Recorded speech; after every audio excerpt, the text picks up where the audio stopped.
Welcome to HeartTube. My name is Jim Putnam. In this video, I'm going to be moving this camellia right here. It's probably about 6.5 feet. It's been here over 20 years. Camellias are very slow growing shrubs. The way I'm moving this doesn't really matter that this is a camellia. You can follow these directions for whatever it is you're trying to move. I actually cut the roots on this plant late summer or early fall. There's a video on that, preparing a large shrub to move. And what I did was I just cut the roots near the drip line of this plant. I just kept going in a circle around it, cutting the roots until I actually got this thing a little bit loose.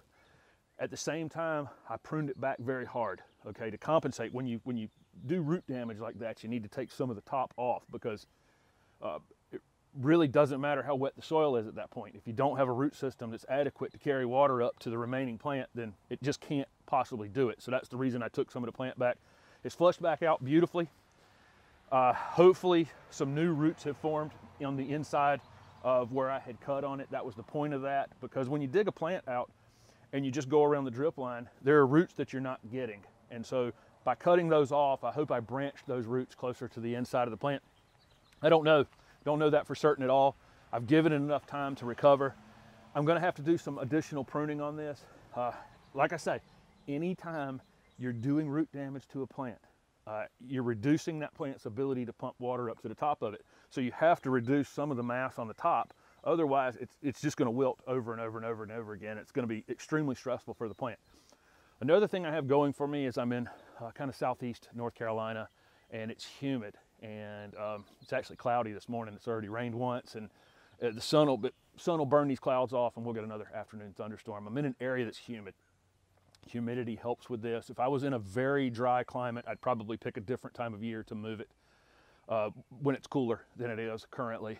I don't think it would be a very good idea in a desert climate to move a shrub and have the afternoons just, it would just dry it out from up here, and the roots are missing, so it can't really recover from that at all. So like I say, if you're in an area that's humid, or just checking the weather and seeing, the next 5 days we have a chance of rain.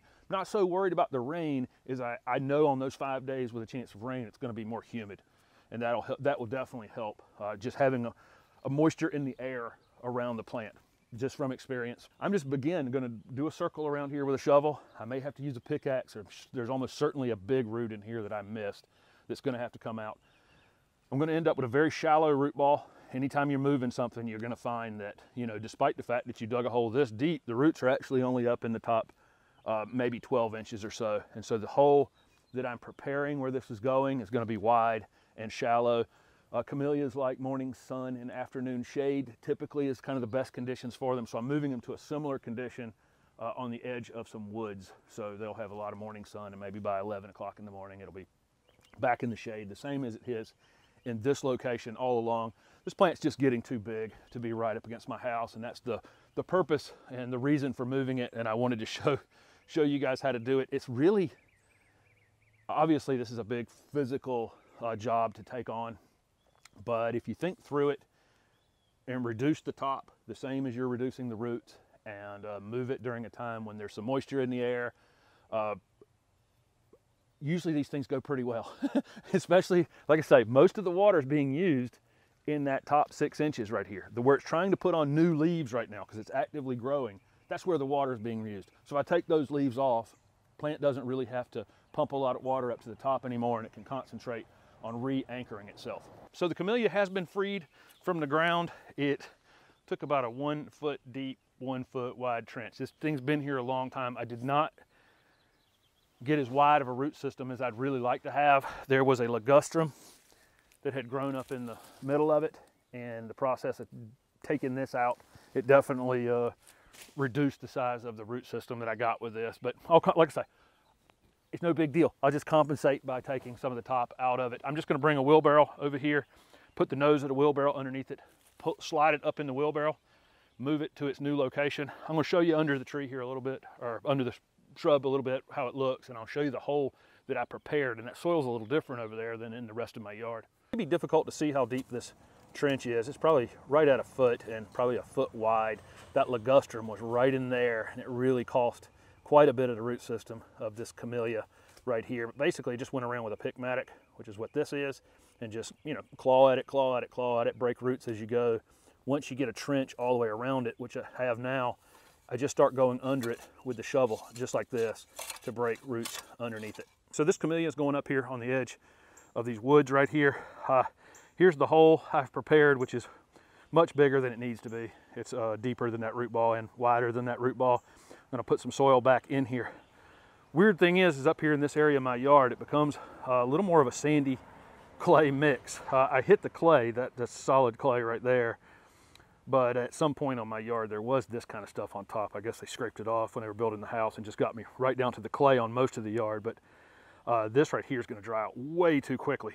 So I'm gonna mix a bag of compost in, maybe even 2 bags of compost in with this to try to get some water held in place between waterings. Okay, something I need to talk about that I've never talked about in videos, and I need to, is established trees like this will not play nice with a newly planted plant.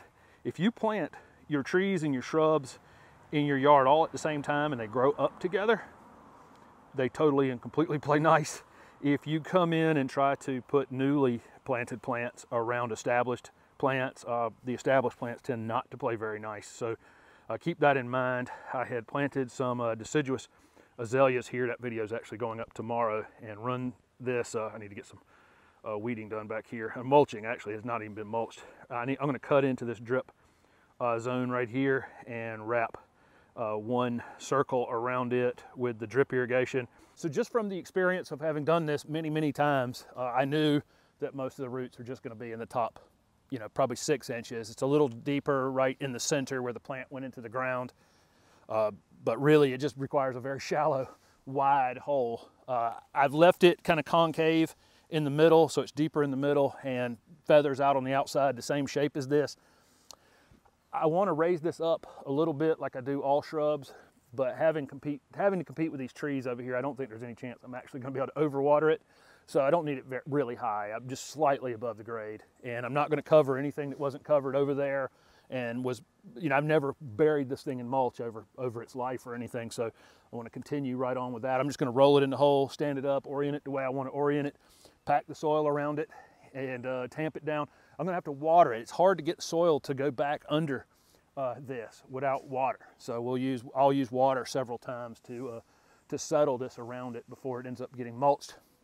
And then I have to give it a trim. I've got some just regular hand shears here, and I have my gas pruning shears if I want to get after it that much.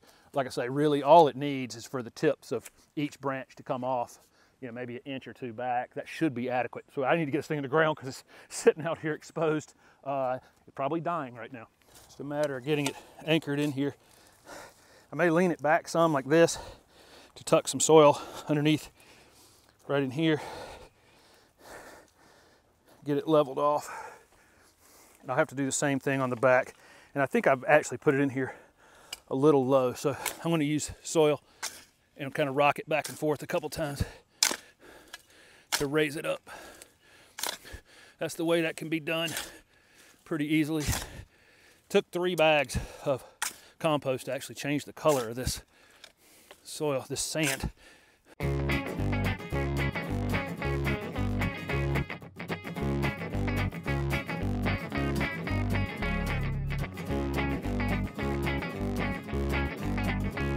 So here it is. It's going to be a really nice evergreen backdrop to, there's a deciduous plant there and deciduous azaleas there. These will lose their leaves. So I'll have an evergreen piece there, and I'm putting in a few more camellias very soon. I cut the irrigation in right there. I just put a T in and I wrapped it around there. Water hose is here. I have watered this thing 3 times now, just trying to make sure that I settle the soil in. I'm not so worried about the water in the soil as I am just trying to make sure I settle it all in and there's not big air pockets around those roots. It's pretty easy to do with a really oddly shaped root ball like this thing has now. And then I went through and pruned off the tips of the new growth. I did not get them all. Here's one right here. If I see this thing wilting in the afternoon, I'm going to get after it a little bit more and a little bit more until I balance this out. I'm going to start with what I've done today, which is take about 3 inches off 80% of the branches. If I have to, take another inch all the way around and another inch all the way around until I have all the new growth tips off over the course of a week or a week and a half. I expect that I'm going to see some yellowing down in the bottom of this plant, and I'm going to lose some of the foliage on the bottom. This top pruning I have done on the top and will continue to maybe have to do should fill that back in pretty quickly. But that's what I'm looking at. If I don't want yellow on the tips, yellow on the tips means I'm overwatering it. I'd rather have a little bit of yellowing on the interior where it sheds some leaves to compensate for the fact that it doesn't have a very good root system. But that's how you do it. It's really best to do what I did in the fall and cut the roots in a circle around it in the fall and try to get it to put on some new roots going toward the middle. If you don't have time for that, you know, just go for it. You have to use a pick mattock or and you know, make a big trench all the way around it, and then start using your shovel to just go underneath it and start cutting the roots. And you want to go as deep as you can and about the width of the plant itself. Like I say, the problem I had on this one was I had some other plants that had taken up residence on the bottom of it. So anyway, thank you very much for watching this video. I will update this on my monthly walkthrough videos and show you how it's doing, good, bad, or ugly. I don't expect to lose it, but I do expect it to go through a little bit of a stress over the next month or so as it reestablishes itself.